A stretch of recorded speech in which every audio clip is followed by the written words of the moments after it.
Hey guys, welcome back to the channel. Chris here. Today we are going to look at the album Powerslave by Iron Maiden. But before we do, don't forget to hit subscribe and hit the notification bell to get more videos like this. Now, I was lucky enough to see Iron Maiden in concert last year in 2024. I only really knew a handful of their songs before I went into the concert, but it's safe to say that I came out a fan. So I started looking back at some of their back catalogue and listening to some of their songs, and I heard someone mention to me about the Powerslave album and to check it out. And I was quite surprised at how relentlessly good the album was, that I thought I would just break it down today. We can go through it track by track and really understand how good of an album this is.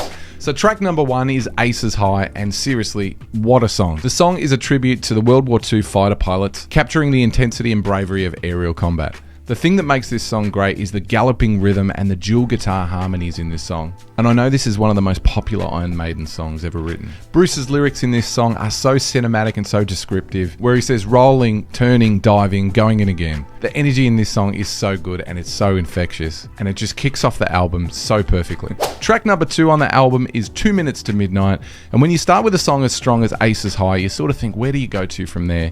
Well, you go to 2 Minutes to Midnight, and the song is just as good. The energy keeps going. The riff on this song is so catchy. It starts with that amazing riff, and when Nico kicks in on the drums, it just takes off. The song's politically charged lyrics talk about the nuclear arms race and how close we are to nuclear war. This song was apparently the first single released off the Powerslave album, and it was released August 6, 1984. And at the time it reached number 11 on the UK singles chart. It's funny to think the way the music industry is nowadays that this song went to number 11 on the UK singles chart. Such an awesome and powerful song. Track number 3 is Lost for Words, and the title itself tells you a little bit about the song. The song is an instrumental song. It's actually called Lost for Words and in brackets Big Horror, which is apparently short for Big Horror. Interesting thing about this song, it's the only instrumental track from the BruceDickinson era. It alternates between melodic mid-tempo sections to the faster and heavier sections. And you can really hear the work from Steve Harris on bass in this track. That galloping rhythm along with Nico's drums really drive this track. This song is really good. It's very interesting to listen to.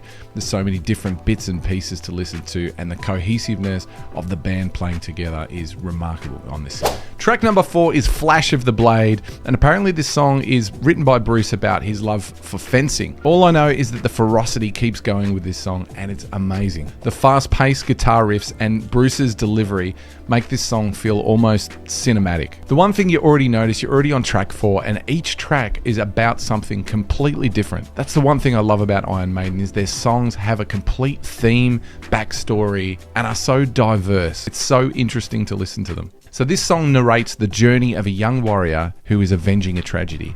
It explores themes like honor, revenge, and swordsmanship. Even that opening riff evokes imagery of a sword fight.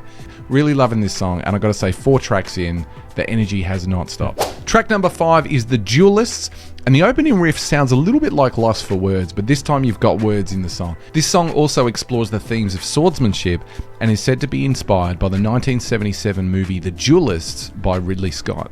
Interesting fact on this song was written entirely by the bassist Steve Harris. The song features one of the album's longest instrumental breaks, which again highlights the band's ability to tell a story through just music alone. Number 6, you've got the song Back in the Village, and this song supposedly revisits the themes from the song The Prisoner that was on the Number of the Beast album. The song opens up with a bit of a chaotic sounding riff. The song includes references to The Prisoner, a TV show about a man trapped in a mysterious village. Musically, this song fits the record perfectly and actually cranks the tempo up a little bit on this song. It's actually one of the most intense and upbeat songs on the record. It just shows Iron Maiden's ability to balance speed with complexity and play amazingly. I could imagine a song like this might get a little bit underrated with so many other great songs on this album, but this song is great in its own right as well. Track number 7, you've got the title track of the album, Powerslave, and this song kicks off with such an iconic riff that I've heard guitar players play for many years. This song is an epic length. It's around about 7 minutes long with lots of different tempo changes throughout the song. The lyrics talk about an Egyptian ruler being stuck in his own quest for power. And coupled with that powerful instrumentation, it really creates that cinematic experience for the listener.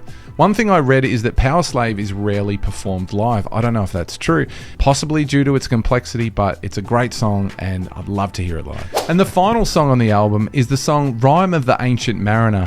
This song goes for over 13 minutes. The song itself is directly inspired by Samuel Taylor Coleridge's poem, which was published in 1798. And it tells the story of a sailor that became cursed after killing an albatross. And it's actually one of Iron Maiden's longest songs in their whole entire catalogue. I can see how this song is widely regarded as one of Iron Maiden's greatest achievements. The song is so musically deep and the band is so cohesive throughout this whole song. It is a great testament to Iron Maiden's abilities and a great song to finish the album with. When I look at the album as a whole, I just can't believe how good every song is and how things just don't let up. And the pace of the album continues throughout every song. If I had come across this album in 1984, I would have been a fan straight away. You can tell a lot of thought and a lot of effort has gone into producing this album. Just the songwriting alone is so brilliant, let alone the length of the songs, dueling guitar solos, and all the different musical diversions that these songs take. It's just really amazing to hear. Let me know in the comments what you think of the Powerslave album. What other Iron Maiden albums should I check out? What's your favourite song? What songs am I missing? And we'll see you on the next video. Cheers.